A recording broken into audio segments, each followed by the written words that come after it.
was involved in Indians in Japanese. I cannot remember.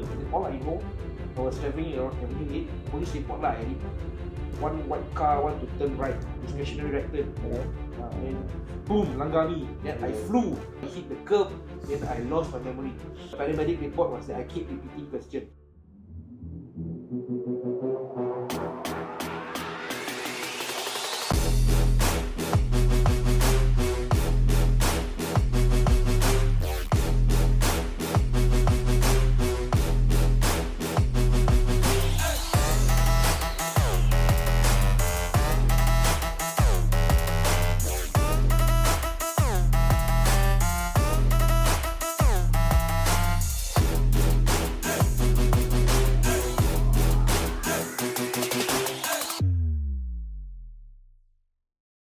Welcome to another episode of Behind the Visor. I'm Hanif. I'm Rasmi.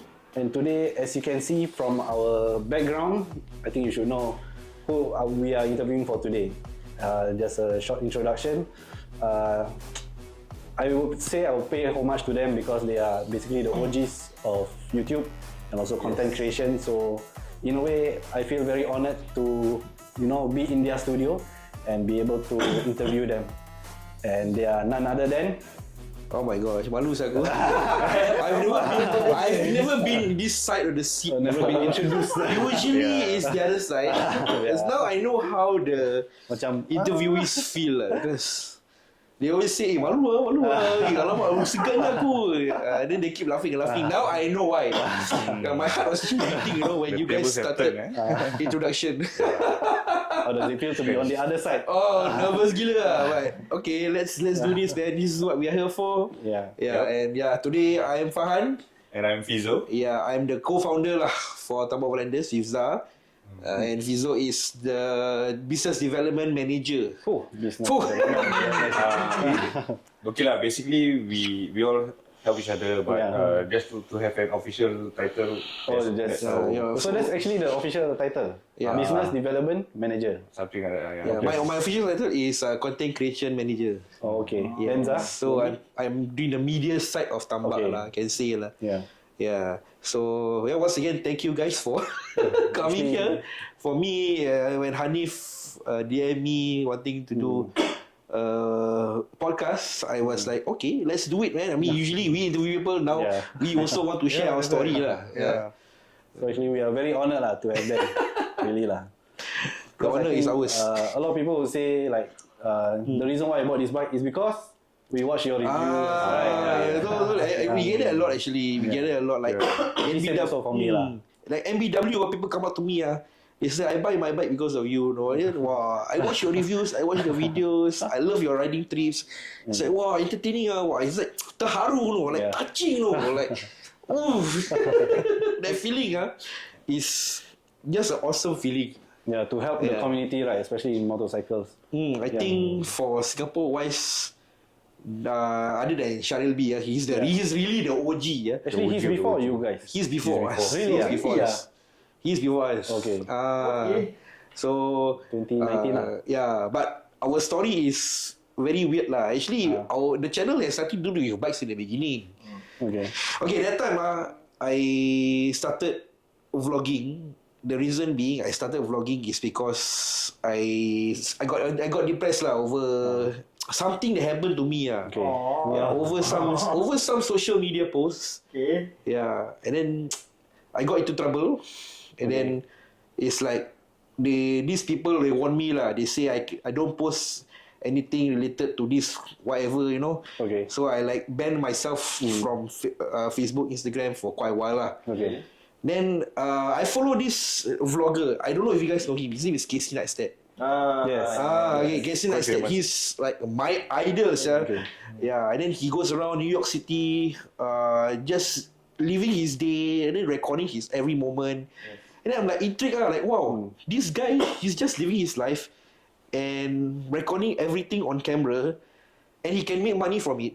So why not I do it lah? Then that's when the vlogs started lah. Like the first few vlogs, they're not biker related at all. Nothing to do with bikes. It's just like, I don't know, me eating McDonald's or I think I saw random gila lah. So random sekali got you. Itu McDonald's like do review. Oh my god. Also was with your wife, right? The Bahasa Melayu.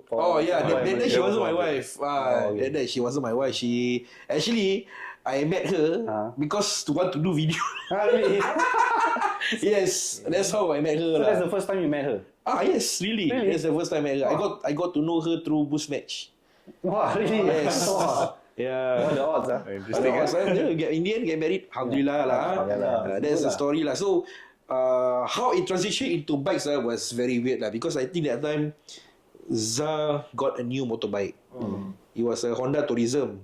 So I asked him lah. I tell him lah, hey bro, I tag along with you lah. I just record your video of you getting the bike lah. Anyway, Zah at the time, he knows about my vlogging hobby, and he was kind of like comfortable with me doing it lah. So I just tag along, record. Then the video came out. It became very popular, no? On YouTube. For some reason lah, it was the highest at that time lah. It was the highest viewed video in the channel lah. So after that we went to Thailand. The Thailand trip, the Thailand famous trip. Thailand trip. All roads lead to this. So that vlog series once again I decided to record everything from A to Z. Once again, that one I never think about venturing into motorbikes. I just normal recording only. Just vlogging lah, just capturing moments. Just capturing moments. And then that videos, the video series became insanely popular. So that's when Zah actually suggested, hey bro, there's really not much biker related stuff for Singapore context on YouTube. So we do something lah. Then that's when we record a so-called review of his Honda Tourism. Just sit down. But that one is if you ask me, it's a stupid video lah. We just sit down at the mosque after Friday prayers. We sit down at the mosque, then we just talk about his bike. Okay, just talking lah. Just talking lah. Like after 9 months of using his bike, what does he think of it lah and all that. Okay. So then slowly lah, it got biker-centric lah, because I think a lot of the viewers, they want to see more biker related content. Correct. And then we got our friends, we call up our friends, hey bro, you got bike right? Come on, we sit down talk about your bike The review lah. The review. I think it started with who I think Zah's friend Fairuz, the X-Nex 300 or 400, I forget lah. Then after that it started with another one, his friend Royal Enfield Himalayan. The old one. Then slowly lah. Then from there, one by we one. contacted people. Then people start contacting us. Then we do all the so-called owners reviews lah. Then that's when the dealers, came in. Actually, it was not the dealers Auto Exchange. The time I remember, I got into accident. Then I want to rent a bike. Then I do this video how to rent a bike in Singapore. Then the video got popular. Then Auto Exchange cut me a deal lah. Okay bro, you can have any bike you want you just take. Then you just mention us. That's when the so-called ultimate review started lah. Okay. So ultimate review means I review the bike myself.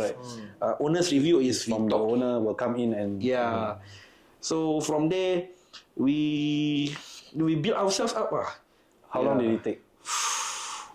Going to be 5 years now. Okay, there was a point where I remember you were saying you're doing this full time and you're also doing YouTube. And then there was a turning point where you said, okay, I'm able to leave the current job and then I can do this full time. I think that turning point was about 2 or 3 years. Okay, that one during maybe that one I think after we barely got out of the pandemic lah. April 1st. I still remember. Not before April 1st is the day I resigned lah, but before that, leading up to it, I was just a bit background I was working with a government agency. I won't tell which agency lah, because it's kind of a sensitive position. So I was really fed up with my boss because he keeps giving me shit lah. This one you okay to share? That part I'm okay to share lah. He was giving me shit. And then I was really stressed out at work lah. So I see that at the same time I'm still doing the YouTube, right? So I see that the YouTube is making some money. Then there's the turning point whereby my boss, I don't know, she got pissed off at me over some minor thing. She lashed out at me. Then I said, okay, I quit. Enough. I want to tender. Because you know you able to. No, that one I never think. Really? So it's more spur of the It's moment or? spur of the moment because I'm like, okay, fine, I tender. Because too toxic. It's too toxic. It's too toxic. Actually, I like the work. No, the work okay. No. Okay. But my boss don't know. She over little. Even the way you write email also must follow her standard. Write email also got standard. So it's like Have. bro, have. Got this kind of superior one, bro. Micromanaging. Really micromanage one. Really every day I'm dragging to work. No, then with the shit that she's giving me, I'm like. Then that one time she bombed me over some small issue. I'm like, okay, screw it. I tender. Then I tender April 1st. Then coincidentally, in Singapore opening up April 1st also. I don't know. No. As in the borders. The borders open up. But Oh yeah. So by the time you were staying here already lah. April 1st, I left Singapore. And then we rented a house somewhere in Pulai lah. Okay.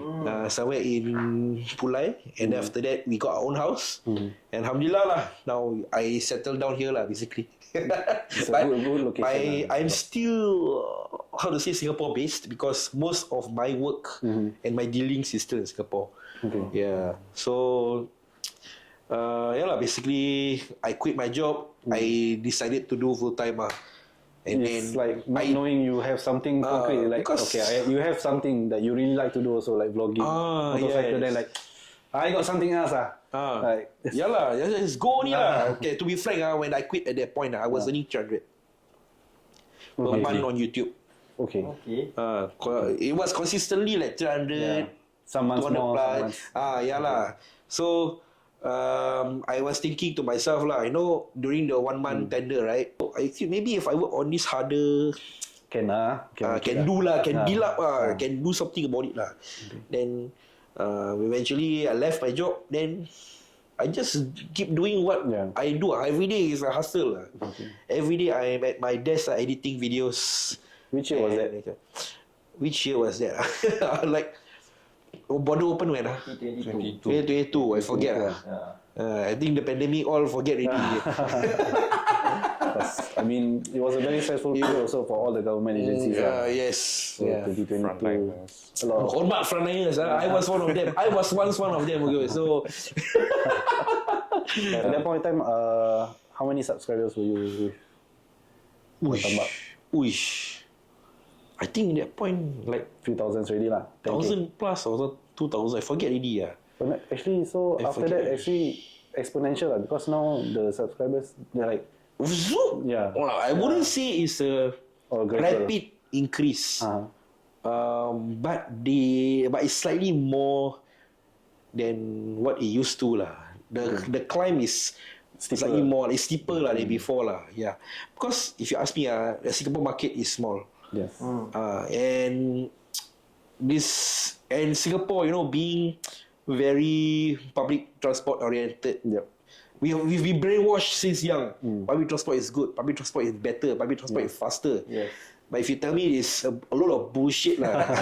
It's just government propaganda lah. If you ask me, because when I take the MRT from Tampines to Bishan, it's like 40 minutes to 45 minutes. I think. Your new bike, 50 minutes. New bike, 50 minutes. But Link Road is very fast. Very fast. So what is the, It's not better. if you ask me, right now the interest in motorcycling is growing. Yes. So can see also, and even more lady riders, they are taking up licenses. I mean, during when I was a P-plater, not much ladies. Not much ladies. Very rare. I passed when, sir? You ask me a very difficult question. So, mine past 2004, I think. 2004.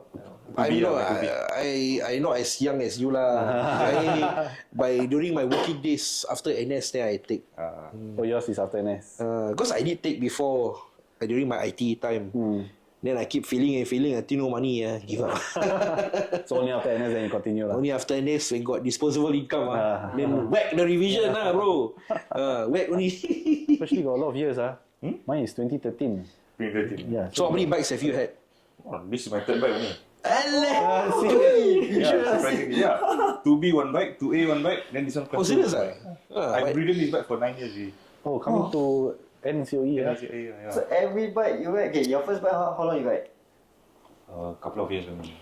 2A dah gatal already ah. 2A, between my 2B bike and my 2A, there was a slight gap. Okay. Because that time I was studying, Okay. so I couldn't afford to maintain the bike, so I sold off the bike. Public ah. Very good, right?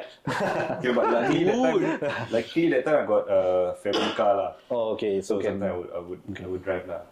Yeah. But then after that, one of my friends wanted to sell off his the time Super 4. okay. Yeah. Then got a good deal from him. I bought from him. Super 4. Then Super 4 use how long? Super 4. What? 10 years. No. Because the Super 4 left from me already. So you didn't renew lah. So, but yeah, I did renew. But no, that one I sold off. Okay. So, and then when did I started riding? I think 4 years. I think I 4 years. rode the Super 4. 4 years. Then after that, that's when I bought my current Tracer in 2015. The Super 4 which spec? Spec 1. The strongest. For me lah, I feel. Spec 1. Then the exhaust? Stop. Ah, really? Never change ah? Never change. That's why. You good boy, you. For me, stock itu indah. So, hey, Even my current bike also all stock. It's just additional accessories a bit Yeah, lah. the only thing I changed is my rear suspension. That's it. That one also because my friend, he totaled his bike, total loss. Then he want to So I took his good deal lah. yeah. That's all. It's not good until now stock. Air filter also stock ah? I don't know, I filter I changed. Change ah. Okay lah, one thing lah. So exhaust is not a thing for you lah. Yeah. Okay lah. So exhaust note for you is nothing ah. Yeah. Because some people like chase performance. For you it's more of just enjoy the ride ah. Yeah, right. Yeah, just enjoy the ride, not go 200. Right? Hey, don't go 200. It's nice to go 200. Actually, I think I'm the same as him. I never really modify. My first bike was an update bike, right? The CBF 150. CBF 150. Yeah, and her name was Hidayah lah. Oh my gosh. Miss her ah? That one, oh yeah, I miss her. No? Really? My first bike, first love. Your first love always miss ah. confirm. Yeah, then I didn't realize it was an update bike until after I bought it. And then I was like, sial lah, motor ni apik, sial. Then really, when I noticed all the people riding the bike are apik, Then I'm like, freak, man, I brought an apik bike, I cannot believe it. Then the people that I attract, all the apik, all the apik like to look about, good bike. Then the apik delivering newspaper, so, riding the similar bike as me. Serious, no joke. But it's bulletproof, right? That's right. It's bulletproof, but then how to say, makan engine oil lah. Oh, really? Yeah. So you got the burning smell of the engine oil? Yes. Yeah. Then after that, First bike. that bike, because it's a China bike, right? It's basically like the CB 190 series. It's in fact the predecessor. Yeah. So parts are difficult to find. No much accessories. Then people look at it as a update bike. Look down on the bike. People look down on the bike. So I was like disappointed. But then, never mind. I just deal with it lah. Because For transport. for transport purposes only. Why you bother? Right? The second bike was the NC, right? Second bike, NC. I skip class 2A. Yeah. Not many people can skip class 2A. Because I tahan that bike for 2 years. Then after that, I was involved in a major accident at Tampines. I cannot remember though. The thing is that I cannot remember what happened. All I know, I was traveling around Avenue 8, and then suddenly the police report I read one white car want to turn right, discretionary right turn. Yeah. Then boom, langgar me. Then I flew. Going straight lah. I was going straight. Then I flew. I hit the curb. Then I lost my memory. So the paramedic report was that I keep repeating questions. Okay. So it's a sign of memory loss. Up until today. Until today, I still cannot recall what happened. All I know, the next moment I woke up hospital. The first thing I asked the nurse, what year is it? Because I really thought I was in a coma. I feel as if Wake up from coma. I feel as if years has gone by. That is my first thought. Wow, the perception of waking up from like memory loss. Like how long? Actually, it was only a few hours. The one you were heading home lah. The one I was heading to my aunt's house in Tampines. Nighttime. Nighttime. Daytime. Afternoon. It was raining. Oh. It was raining heavily. I remember the weather, but up to that point, Avenue 8 onwards, I can't remember already. So which year was that? 2019 before COVID lah. No, actually it was during the pandemic, the first stages of the pandemic. Oh, so 2020. Yeah, so Like lockdown and all that. lah. Was wearing mask and all that. After the bike got fixed, because it took months for the thing to settle, right? Yeah. The bike like rabak already like one turn on, then halfway riding die. Then when the bike die you know what happened, right? It will jerk, Yeah. right? It dangerous, right? Yeah. So I made a very hard decision to Let go. let go. Then that's when I talked to Raymond at Speedway. Then he gave me the deal on the NC lah. How you like the NC? Was it because it's a big jump, from It's a 150 big jump, to- yeah. So they say that one is also a pay bike. I also don't know why. NC not so bad lah. Okay lah, not so. It's okay lah, It's it's a good a bike. slow. It's among the class 2s. It's at the lowest tier. Oh really? I didn't know. Because Okay, not much power. Not much power. They say is the Lepak class 2 bike. Yeah. Talkie lah, but top end. Top end. But if you ask me, I still go whack 160 with Can, him. right? You can. Actually can. See, go fast now. Yeah. See. Well, then that one, I build a lot of memories with it. Love that bike to death. Then after I suffered the accident at Kota Tinggi, where the ABS got some issue lah, apparently. So I was following a convoy. I was the last bike. Then I tapped the brake slightly because the convoy in front of me slowed down. I tapped the brake. The front wheel locked. Lock. So Locked. No, not enough reaction. I got video. Then I think it's in the YouTube, right? Yeah. it's vlog number 500. I can't remember. I watched like the whole thing. yeah. Then I saw. Then you said that the front brake lock. Then people started condemning me. Say I jailbreak. Then you see like the issue lah. Yeah lah. Like the sand lah. It's common lah. Accident or accident? That's why. The one that feel the pain is you. The one that suffered for 1 whole month with abrasions is who? Me, right? That's why. So People so easy just to standard lah. I mean, I think you as knew already how to say as a public figure, you must be able to have thick skin, because people will be out there to say you, nasty things about you. Yeah.